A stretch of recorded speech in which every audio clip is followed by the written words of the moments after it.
Hello ji, welcome to my channel. आज की video बनेगी मोस्ट डिमांडेड कंट्री के बारे में, जिसका नाम है कनाडा। बहुत सारे लोग इसके बारे में पूछते हैं, इसकी स्कॉलरशिप्स के बारे में पूछते हैं। मुझे इंस्टा पे डीएम्स आते हैं कि आप ऑस्ट्रेलिया, कनाडा और इधर की स्कॉलरशिप्स के बारे में क्यों नहीं बात करते। बहुत सारी स्कॉलरशिप्स मेरे ध्यान में आती हैं और सामने आती हैं, और मैं उस पर वीडियो भी बनाना चाहता हूँ, लेकिन इसका प्रोसेस थोड़ा सा कॉम्प्लिकेटेड होता है। मैकॉल स्कॉलरशिप, जो आज की स्कॉलरशिप जिस पे हम लोग बात करने जा रहे हैं, मैकबेन या मैकॉल इसको कहा जाता है। इसके दूसरे जो है ना वो वर्जन या दूसरी तरह की भी स्कॉलरशिप इससे रिलेटेड होती है। मैकगिल स्कॉलरशिप होती है। इस तरह से डिफरेंट काफ़ी ज़्यादा जो है ना वो इसकी फॉर्म्स आ जाती होती हैं। तो ये डिफरेंट जो है ना इनके नाम हैं, इस पे हम लोग बात करने जा रहे हैं। लेकिन इसका जो नंबर ऑफ़ स्कॉलरशिप्स हैं वो भी एक ज़्यादा है।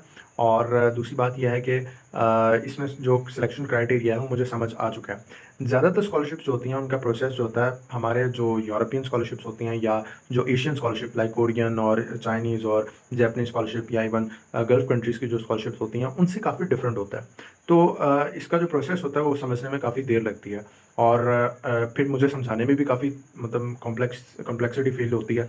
तो इस वजह से फिर मैं इस पे कम वीडियोज़ बनाता हूँ, जो लोगों के लिए आसान हो या मेरे लिए समझाना आसान हो, मैं उस पे वीडियोज़ बना देता हूँ। मैंने इसको पर्सनली अप्लाई किया हुआ है, और मैंने इसके सारे प्रोसेस को देखा और किस तरह से इसकी सिलेक्शन होती है ये मैंने खुद एक्सपीरियंस किया हुआ है। तो इस पे मैं वीडियो बनाने जा रहा हूँ। मैकगिल हो, मैकॉल हो, मैकबेन हो, ये सारी स्कॉलरशिप्स जो है कनाडा में ये अनाउंस की जाती हैं। और फुली फंडेड स्कॉलरशिप है। 2024 के लिए कॉल फॉर एप्लीकेशन जो है उन्होंने अनाउंस कर दी हुई हैं। इसमें जो है ना वो इंटरनेशनल स्टूडेंट्स भी अप्लाई कर सकते हैं, कैनेडियन, और साथ ही साथ यूएस स्टूडेंट्स जो हैं वो भी इसमें अप्लाई कर सकते हैं। ठीक है, मैकगिल यूनिवर्सिटी इसका नाम है। ठीक है, जहाँ पे ये ऑफर की जाती है। इसमें डिफरेंट इस तरह की स्कॉलरशिप्स आती हैं, जिसमें मैकॉल स्कॉलरशिप जो है वो टॉप पे होती है, मैकगिल स्कॉलरशिप टॉप पे होती है, और भी काफ़ी ज़्यादा इनके नाम होते हैं वो जो है ना वो आती हैं। ठीक है, फुली फंडेड स्कॉलरशिप्स हैं, और साथ ही साथ इसमें जो है एंट्रेंस अवार्ड्स भी रखे गए हैं। अच्छा, एंट्रेंस अवार्ड्स क्या होते हैं उन पर हम लोग बाद में बात करते हैं। पहले हम लोग इसकी चीज़ें देख लें, इसमें क्या क्या चीज़ें कवर अप की जाएंगी। फुली फंडेड स्कॉलरशिप के अंदर आपकी फुली ट्यूशन फ़ी, और आपकी जो है ना ट्यूशन फीस के साथ साथ आपके मंथली स्टेपेंड्स और एयर फेयर टिकट वगैरह, ये सारा का सारा कनाडा में आने तक और उसमें पढ़ाई करने तक सब कुछ जो है ना वो इनकी तरफ से ऑफर किया जाएगा। और जो दूसरी स्टाइपेंड होती है वो भी हम लोग बात कर लेते हैं, वो कितनी होती है। लेकिन उससे पहले पहले मैं आपको बताता चलूँ कि एंट्रेंस रिवॉर्ड क्या होता है, या एंट्रेंस अवार्ड क्या कहलाता है स्कॉलरशिप के अंदर।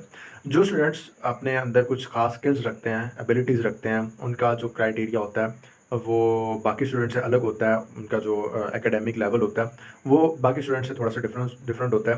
लाइक उनका एक्सपीरियंस ज़्यादा होगा, या उनकी जो एबिलिटीज़ होंगी वो ज़्यादा होंगी, उनके पास कोई स्किल होगी, कोई एक्सपीरियंस होगा, कोई भी लीडरशिप एबिलिटी होगी। तो इस तरह की जो स्किल्स होती हैं, इन पे जिन लोगों को अवार्ड दिया जाता है उसको हम लोग स्कॉलरशिप का एंट्रेंस अवार्ड कहते होते हैं।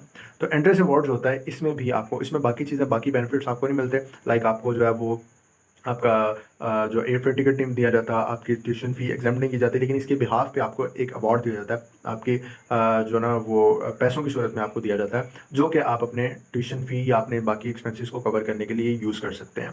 तो ये तरीकाकार है, आप इसमें इस तरह से अप्लाई करेंगे। ये दो तरह की चीज़ें इसमें दी जाएंगी। या तो आपको फुली फंडेड स्कॉलरशिप के लिए सेलेक्ट किया जाएगा अगर आपका मतलब आपकी सिलेक्शन हो जाती है, या फिर आपको एंट्रेंस अवार्ड के लिए सेलेक्ट किया जाएगा अगर आप एलिजिबल होते हैं इस प्रोग्राम के। होस्ट कंट्री मैंने आपको बता दिया कनाडा है। मैकगिल यूनिवर्सिटी इसका नाम है, और इसमें मास्टर्स या सेकेंड एंट्री प्रोफेशनल्स होते हैं, जो कि अंडर ग्रेजुएट प्रोग्राम है। दोनों के स्टूडेंट्स इसमें अप्लाई कर सकते हैं, अंडर ग्रेजुएट भी और मास्टर्स भी। इसके अलावा जो है ना फुली फंडेड मैंने आपको बता दिया, फाइनेंशियल कवरेज होती है, तमाम तो स्टूडेंट्स इस पर अप्लाई कर सकते हैं। डेडलाइन की बात करें तो दो तरह की डेडलाइन है। यूएस या कैनेडियन जो स्टूडेंट्स हैं उनके लिए ज़रा दूर की डेडलाइन है, वो सितंबर तक अप्लाई कर सकते हैं। 25 सितंबर उन्हें दी है।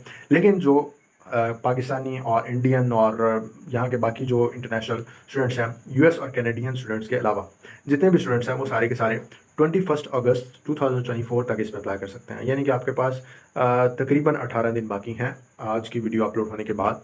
तो इसके अंदर अंदर आपने इसमें अप्लाई करना है। लेकिन अगर आपकी सिलेक्शन होती है तो आप नेक्स्ट ईयर में, जब इनका वो इनटेक स्टार्ट होता है, तो उसमें आप लोग जाएंगे। और सिलेक्शन हो जाना, कनाडा में सिलेक्शन हो जाना बहुत बड़ी बात है। लोग पैसे लगा के जा रहे होते हैं, वो नहीं जाया जाता। लेकिन अगर आप इसमें सेलेक्ट हो जाते हैं, इसमें वीज़ा और आपकी बाकी सारी चीज़ें इनके साथ होंगी, तो आपके पास रिजेक्शन का कोई भी चांस नहीं होगा। ठीक है, कि रिजेक्शन हो सकती है, कोई बहाना हो सकता है। तो जब आपको एडमिशन मिल गया हुआ है तो फिर बहुत कम चांसेस है कि आपको जो है ना वो इस तरह से रिजेक्ट कर दिया जाएगा, अनटिल आपको कोई जेन्युइन इशू ना हो।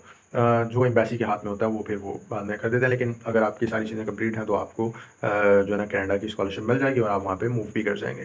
तो ट्यूशन फ़ी की बात करें, अगर हम लोग ट्यूशन फ़ी आपकी कवर कर ली जाएगी फुली फंडेड स्कॉलरशिप के अंदर, आपको स्टाइपेंड जो दी जाएगी, अब ये सुन के आपने खुद बहुत हैरान होना है कि स्टाइपेंड कितनी मिलेगी। पर मंथ जो स्टाइपेंड दी जाएगी वो आपको $2000 दिए जाएंगे अपने बाकी एक्सपेंसेस को कवर करने के लिए।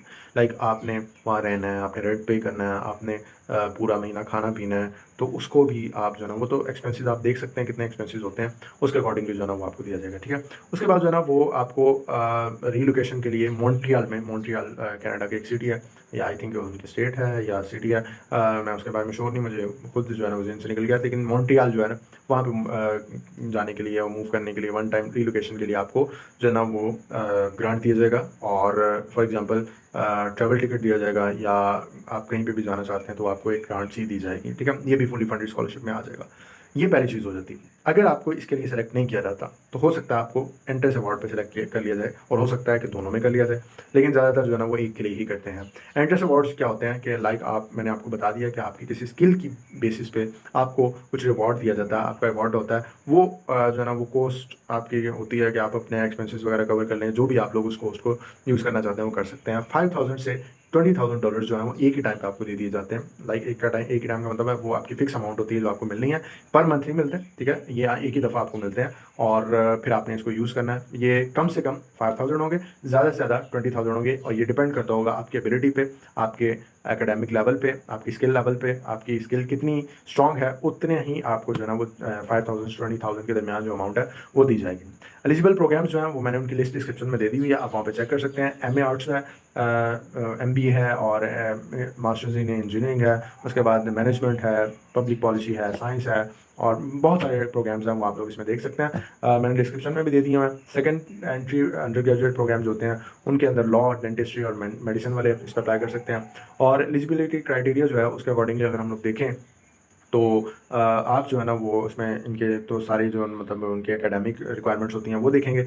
उसमें अगर आपने जो है ना वो आप इस पर अप्लाई कर रहे हैं तो अंडर ग्रेजुएट स्टूडेंट्स के पास जो है ना अपने सारे जो प्रीवियस एजुकेशनल डॉक्यूमेंट्स हैं वो होने चाहिए, और मास्टर्स के लिए जो अप्लाई कर रहे हैं उनके पास बैचलर्स की डिग्री होनी चाहिए। अगर आप मास्टर्स के लिए अप्लाई कर रहे हैं तो आपकी जो बैचलर्स की डिग्री है वो लास्ट 5 ईयर्स के अंदर कंप्लीट हुई होनी चाहिए, यानी कि जनवरी 2019 से बाद में आपकी जो है ना वो डिग्री आपको मिली हो। उससे पहले पहले की डिग्री जिनकी होगी उनको एलिजिबल नहीं होंगे वो, ठीक है। उसके बाद जो अगर आप बैचलर्स के लिए अप्लाई कर रहे हैं तो आपकी भी लास्ट 5 ईयर्स की डिग्री आपके लास्ट कंप्लीट हुई हो, यानी कि जो आपने 12th क्लास तक पढ़ा है वो आपका लास्ट 5 ईयर्स तक होना चाहिए, उसके दरमियान में आपका कंप्लीट हुआ होना चाहिए। अगर इससे पहले का है और आपकी 30 ईयर्स से अबव एज है तो आप इस पर अप्लाई नहीं कर सकते, जो कि बहुत कम लोगों की होती है। ऐसा कोई चांस नहीं होता कि किसी ने 12th तक किया और वो आप दोबारा बैचलर्स करना चाह रहे हैं 30 ईयर्स के बाद, बहुत कम लोग होते हैं ऐसे। तो ये है। बाकी इंग्लिश लैंग्वेज रिक्वायरमेंट्स की अगर हम लोग बात करें तो उसमें 6.5 से अबव जो है ना उन्होंने आइल्स का स्कोर मांगा हुआ है, तो वो आपको इसमें करना पड़ेगा। उसके बाद जो है ना वो ये तब भी नहीं मांगेंगे अगर आप किसी इंग्लिश कंट्री में रहते हैं या आपकी मदर टंग जो है वो इंग्लिश है, मदर लैंग्वेज में आप इंग्लिश बोलते हैं, तो आपके वो भी नहीं होगा। लेकिन उसके लिए कुछ प्रूफ चाहिए होते हैं, उनको आइडेंटिटी आपकी चाहिए उस कंट्री की जहाँ पे आप लोग रेजिडेंट हैं, ठीक है। तो ये है, लेकिन बाकी जो आइल्स का स्कोर है वो 6.5 आई थिंक इतना ज़्यादा नहीं है, नॉर्मली यही चलता है, तो नॉर्मल है ये, आप इस पर अप्लाई कर सकते हैं। अक्टूबर से दिसंबर तक जो है ना वो इसमें जो है इसके जो प्रोग्राम्स वगैरह उनकी सिलेक्शन होना शुरू हो जाती है। इंटरव्यूज़ जो होते हैं उनके दिसंबर 2024 में होंगे, और सिलेक्शन जो है ना वो इनकी इस टाइम पे होगी। एप्लीकेशन टाइम पीरियड जो है ना मैंने आपको बता दिया, जून से सितंबर तक का होता है। लेकिन जो पाकिस्तानी और इंडियन जो भी मुझे देख रहे हैं यहाँ पे, हमारे लिए ये जो टाइम पीरियड है वो 21 अगस्त तक जो है ना वो आप इस पर अप्लाई, और फिर जो है ना वो आप इस पर अपने एलिजिबल प्रोग्राम्स वगैरह देखें।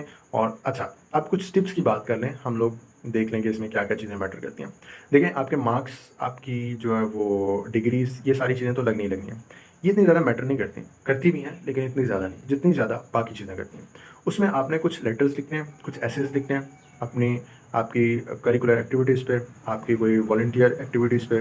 ये सारी चीज़ें बड़ी मैटर करती होंगी, क्योंकि आपको आपकी लीडरशिप अवार्ड दिया जाएगा, आपको लीडरशिप एबिलिटी पे अवार्ड दिया जाएगा, आपको किसी स्किल पे अवार्ड दिया जाएगा। आपने कभी ज़िंदगी में कोई ऐसा काम किया जो कि आपकी एजुकेशनल फील्ड को मतलब एक तरह से कह लें कि उसकी स्किल को एनहांस कर सकता है या उनको इम्प्रेसिव लगता है, तो आपने वो चीज़ें उसमें लिखनी है, और लिखनी भी सही है जिसका प्रूफ आप दे भी सकें, ठीक है। अच्छा, बहुत सारी ऐसी चीज़ें होती हैं जिसका प्रूफ नहीं होता, लाइक आपने कोई वॉलंटियर एक्टिविटी की और वहाँ पे कोई सर्टिफिकेट वगैरह नहीं था, लेकिन आपने उसके अंदर लिख दिया तो बहुत अच्छी बात है। उसमें आप उसको स्टेट कर सकते हैं कि जी ये सारी चीज़ें थी, ठीक है। ये चीज़ें बड़ी मैटर करेंगी। तो कहीं पर भी आपसे ये पूछा जाता है कि आपने ये काम किया अपनी ज़िंदगी में, ये सारी चीज़ें की, तो ये आपसे कोई कहानियाँ नहीं सुन रहे हैं, ठीक है। वो आपसे आपके बारे में पूछ रहे हैं, तो आपने उसको बताना है और उसके बारे में लिखना है। इसके एप्लीकेशन प्रोसेस में ऑब्वियसली मसले हो सकते हैं, कॉम्प्लेक्स प्रोसेस है, बाकियों के जैसा नहीं है। तो कोई भी मसला वगैरह होता है तो आप मुझसे पूछ सकते हैं। लिंक मैंने डिस्क्रिप्शन में दे दिया हुआ, डिटेल्स भी मैंने डिस्क्रिप्शन में दे दी हैं।